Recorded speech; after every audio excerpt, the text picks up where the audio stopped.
Both of these latter risk factors are known to significantly increase the risk of osteoporotic fractures in the future.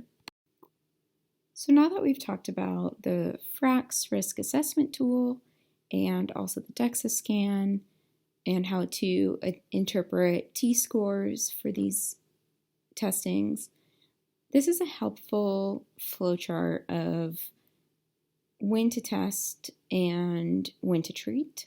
So if a woman is over 65 years old, we recommend testing their bone mineral density using a DEXA scan. And using their T-score, you would categorize them into one of these three categories: normal, low bone mass, or osteoporosis. If the patient has osteoporosis, you would treat. If the patient has normal bone mineral density, you would encourage a healthy lifestyle. And if the patient has low bone mass, meaning they're osteopenic, then you could use their FRAX score to determine does the patient need treatment, or can you at this point just recommend healthy lifestyle? On the right-hand side of the flowchart, you'll see women who are postmenopausal but are under 65 years old. And at that time, if they have more than one risk factor or a FRAX score of 9.3% risk of fracture, then you would go to the left side of the flowchart and go down the algorithm after a DEXA scan, looking for the patient's bone mineral density. If the patient does not qualify for that, and the patient is concerned about their bone mineral density, then you could use a formal risk assessment tool, again, like the FRAX, or you could talk to them about multiple different preventative strategies and healthy lifestyle. And this slide lays out ACOG's recommendations for the DEXA scan and when to proceed to test for somebody's bone mineral density. Most major osteoporosis screening guidelines do not provide guidance on the role or timing of retesting in patients with normal bone mineral density and low fracture risk. ACOG suggests repeat screening in postmenopausal patients with initial test results near treatment thresholds or with significant changes in risk factors.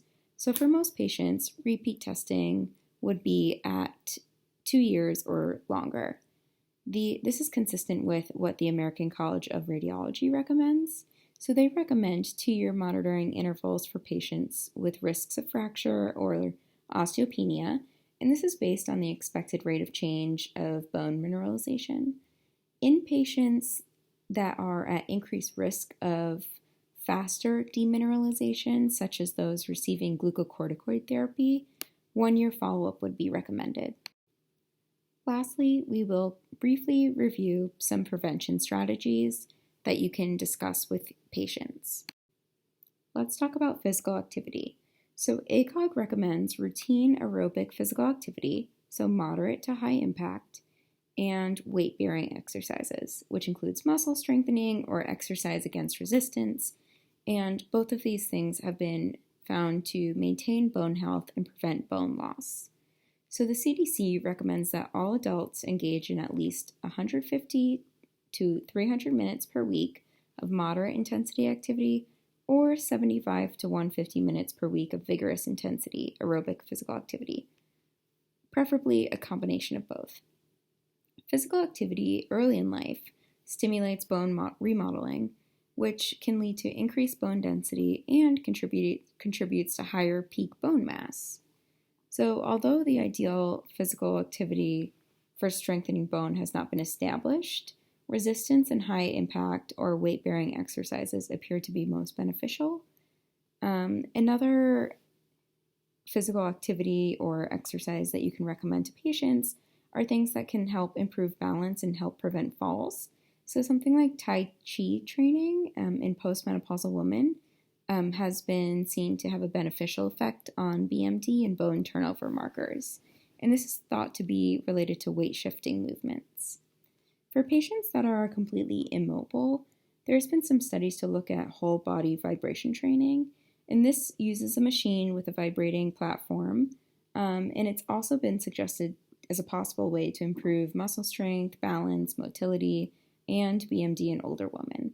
But the adequate level of vibratory stimulation to improve bone mineral density hasn't been well established.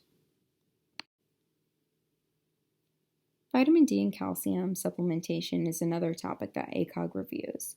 So they recommend to counsel patients to consume the recommended daily allowance of dietary calcium and vitamin D for bone health and general health. The recommended daily intake for calcium is 1,000 milligrams per day from ages 19 to 50 years old and 1,200 milligrams per day in older women. And then vitamin D is 600 IU per day to age 70 years old and 800 IUs after that. Lastly, it's important to go over fall prevention with patients. In order to combat falls, it's important to take a multi-dimensional approach to your conversations. So assessing for risk of falls, recommending weight-bearing and muscle strengthening exercises like we talked about, recommending exercises for balance and increased trunk muscle strength such as walking, jogging, tai chi, stair climbing, and other activities. And then also talking about vision assessments, cognitive behavioral therapy, nutritional therapy, education on osteoporosis in general, and urinary incontinence management and PT or OT can also be very helpful. These are the references used for this presentation. I hope you found it helpful.